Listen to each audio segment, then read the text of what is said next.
Hi guys, I'm Adam Wilbourn from WhatCulture. He most certainly is. He's Adam Clery from WhatCulture, and we are here with your afternoon news. Hashtag good afternoons coming up for you today. Some news on AEW's pay-per-view buy rates, and it's not great. Could a former UFC heavyweight champion be heading to WWE or AEW? Huge former WWE stars to make New Japan return, sort of. This is the afternoon. Yes, it is. And we start off with what happened after Monday Night Raw went off the air last night. It was a great show, all in all. It was. Raw's good now, and I'm really happy. And I'm excited for SmackDown Live tonight. But yes, as Raw went off the air last night, you may remember that we saw Cedric Alexander pinning AJ Styles via a lumbar check. Seemingly suggests they're going to face off against each other for the United States Championship at Clash of Champions this weekend. But more importantly than all that, down came Stone Cold Steve Austin. Everyone had a beer, and everyone went home happy. Well, that was the case until what happened after Raw went off the air. We had the usual spiel, if you've ever been to a WWE live show, by all the babyfaces in the ring, thanking everyone for coming, and Stone Cold giving props to everyone, including AJ Styles, the OC, Robert Roode, and as I noticed rewatching the footage, not mentioning Dolph Ziggler. Felt a bit sorry for him.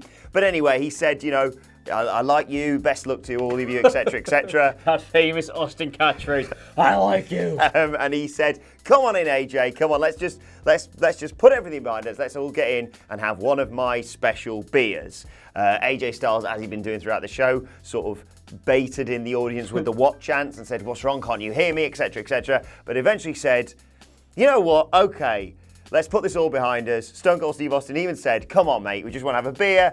I'm not going to stun you or anything. Just come in, let's have a beer. What did he do? He gave him a beer. He gave him a beer. Gave him a beer. That is it. Yep. Cheers. And then he stunned him. We're going to show you the footage at the end of the news here, courtesy of Syed92. Yes, you watch that at the end of the video. But this is, I will say, the last time I was at a WWE show when they did the usual spiel at the end, it was Seth Rollins apologising for what they just had to witness on the road after. Guys, I don't want to end my weekend on a down note. It was like, boo, CM Punk. Yeah. This sucks. Yeah. So yeah, nice. Then they just dragged Dean Ambrose out at the end to be like, come on, stop doing this. He's going though. Remember, you're like him. I'm sure he's not going anywhere interesting. So savour it while he's got the chance. Yeah, it's nice when they do these things. It's something to send the crowd home happy. It's a stunner party, effectively. We've been part of stunner parties. I've been in 2 stunner parties, giving, not receiving, mercifully. But you know what I noticed about this? The hardest thing, right, and we've noticed this from having lots of non-wrestlers do stunners, is the actual stunner bit. A lot of people do quite awkwardly, right? But everybody knows what they're doing. What people don't consider is the little leg at the front. Yes. You know what I mean? A lot of people just kind of like lift their leg up and get nowhere near the stomach, whereas Austin's whole thing used to be out boot stun. I watch that back. Austin gives like a really feeble Adam Pacitti, Dave Bradshaw level pre-kick. Actually, Blommy was the worst for it. It should be this like half little kick into the shin, then a stunner. Yeah. That's Austin. Yeah. He can't be doing that. It's not on camera. He'd wasted his good one earlier. He's on camera though, because we've got it on camera when we're going to show it to everybody. Indeed. It's an odd one. I will say though, that if I was the marketing manager for Broken Skull Brewery, yeah, I would be absolutely over the moon. That was all over Monday Night Raw. It was everywhere. And the mat. Yes, indeed. The mat by the end of it looks ridiculous. And he even had a beer with Sal from Impractical Jokers at the end. Yeah, that was like, beer with my man. Best huge fan of Impractical Jokers. I didn't recognise him at first. No. I just thought it was some guy in the crowd. Said, I'm gonna go. I gotta have a beer with my friend for Sal from Impractical Jokers. He got it as well. How does Steve Austin know Sal from Impractical Jokers? Big fan. Big Comedy Central viewer, apparently. Odd one. Anyway, so we move on. Yeah, let's move on. We'll show the footage at the end. Speaking of shows things that weren't seen by everybody, because kind of went after. Yeah. AEW's the official pay-per-view buy rates are not out yet for All Out. That's really hard to say. But Dave Meltzer, Uncle Dave at the Wrestling Observer, has had a bit of an insight on it, and it's not bad, but it's also not good. His exact words were, it's going to end up being down from Double or Nothing. I just got updated on stuff this morning. The UK was up, both on pay-per-view and Fight. The US was down. A lot of people have talked about CFB and the opening weekend, and I believe that. Streaming on Bleacher Report Live was about the same. Pay-per-view buys was down a lot. I mean, significant. I'm going to say it's going to be around 100,000 buys, where Double or Nothing was 120,000 buys. That doesn't sound a lot on the face of it, but that's like 15, nearly 20%. That's not good, especially as I will say that the Moxie thing maybe hurt it slightly, because for all we love Pac, and he's a huge draw to us, hence why the UK was probably up a bit, people really, really wanted to see Moxley versus Omega, and when that was pulled from the card ahead of time, probably put a lot of people off. Yeah, I'm inclined to agree with something like that. I mean, I'm surprised if you'd asked me to guess, regardless of that, I would have still said that All Out would have been up for just the thing of, is CM Punk going to show up? But you're not going to buy a pay-per-view on the prospect of someone maybe being there, are you? Granted. It's an order. It's again 100,000 down from 120,000 isn't cause for concern by any stretch of the imagination. When Double or Nothing came around, it felt like the biggest wrestling show in the world, and no one had any idea what to happen. Whereas it's kind of now settling in. It's finding its audience to an extent. I wouldn't be overly concerned, but at the same time, it's not my money, so maybe I would be. And I'd almost guarantee that Full Gear will be up, what with television exposure and stuff. Have a word about that. Go on. Why is it called Full Gear? Do they know? I remember, right, ages ago, there was a couple of wrestlers came over and they were like, oh yeah, well, fanny pack means something different over here. Ha ha ha ha ha, because obviously the vagina bum thing. Do they know what Full Gear means over here? Given that they're up here, by the way, we're a key market for them. Full Gear. Moving on.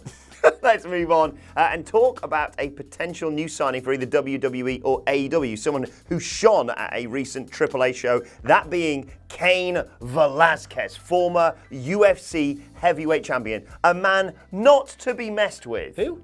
Cain Velasquez. Bless you.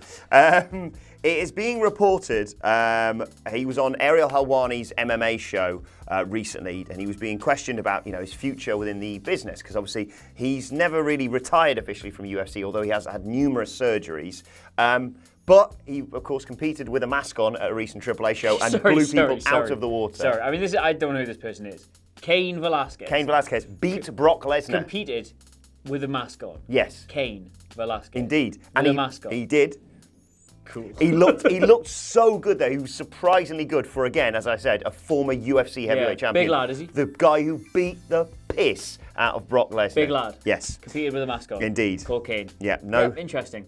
And Get your own crack, UFC. To quote what he said on Ariel Helwani's MMA show, he said, "I'd like to wrestle for other places as well. We've been in talks with WWE, and I've talked to Cody and AEW a little bit. I want to talk to them a little more. I think AEW is doing some good things."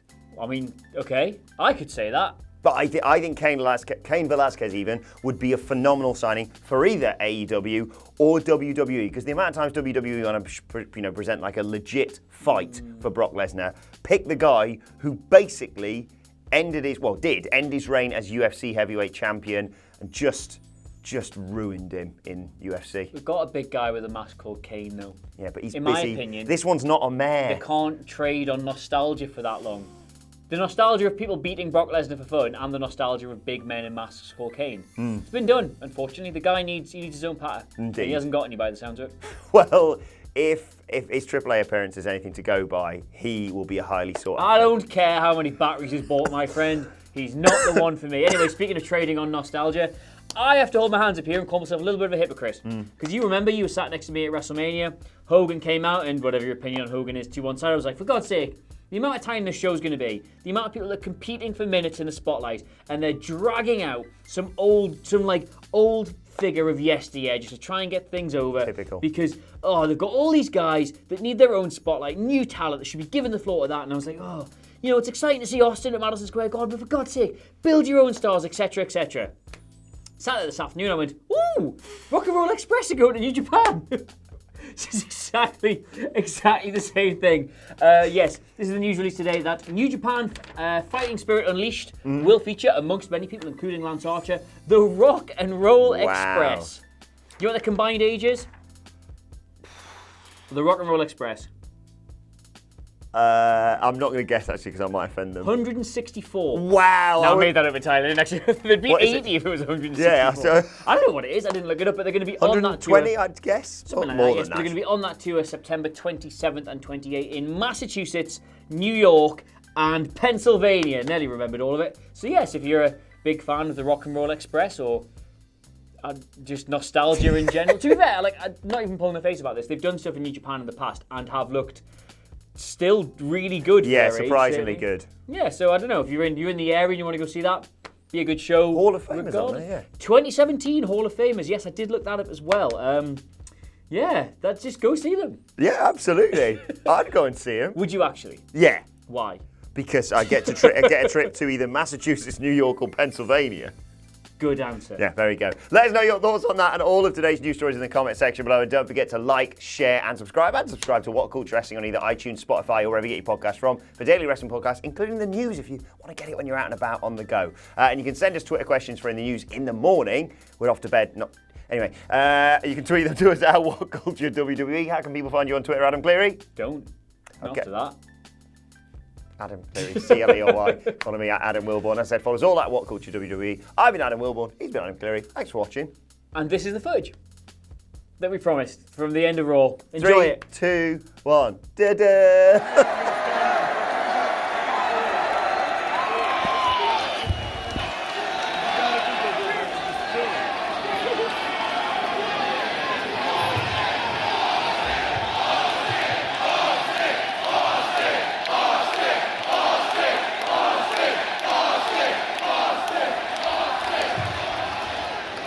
Once again, it's been a blast for me to come back here in Madison Square Garden. Appreciate each and every one of you showing up, and that's the bottom line. Come out here, get Seth Rollins signed up with Braun Strowman, Universal Championship. They come out here and handle business. Congratulations, Cedric, for a hell of a damn win against the phenomenal AJ Styles. And I want to say this, I know you got your posse with you. OC, respect all of you. Bobby Roode. AJ, you and I got off on the wrong foot, and here's the thing. I respect everything you've done. Hell, I'm probably your biggest fan. I've watched your journey from start to finish, and now here we are in Madison Square Garden. And what I truly think was just a lack of communication.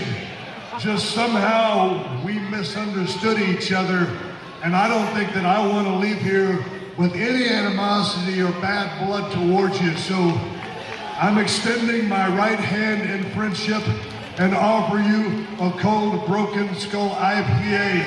Will you accept this gesture of friendship?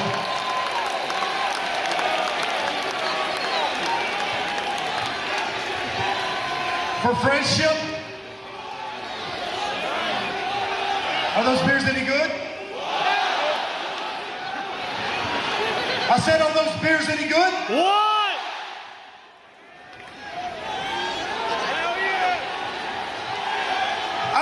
I gotta say it louder. What?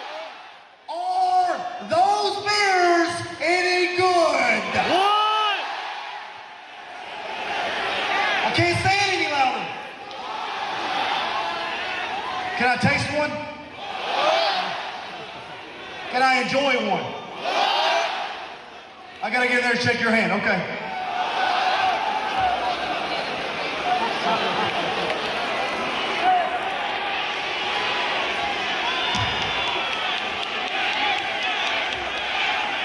Well, I tell you what, you talk a lot of trash when you got them guys around you, and OC trying to get you back, Gallows, Anderson.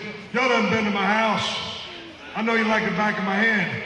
If I'd say to AJ Styles, and I look him eye to eye like I'm doing right now, AJ, I'm here to offer this beer in friendship. I ain't gonna stun your ass.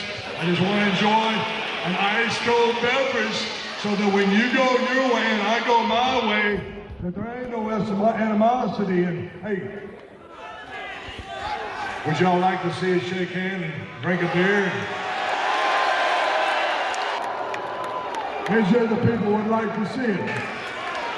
I'd like to pose a toast to the best damn hands in the business for the last damn 18 years, the phenomenal one, AJ Styles. I'd like to extend my hand, props. Personally, I think you're a big pile of trash. But when the bell rings, as far as getting the job done, ain't nobody like you.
coming out. Love the garden. And that's the bottom line. 'Cause Stone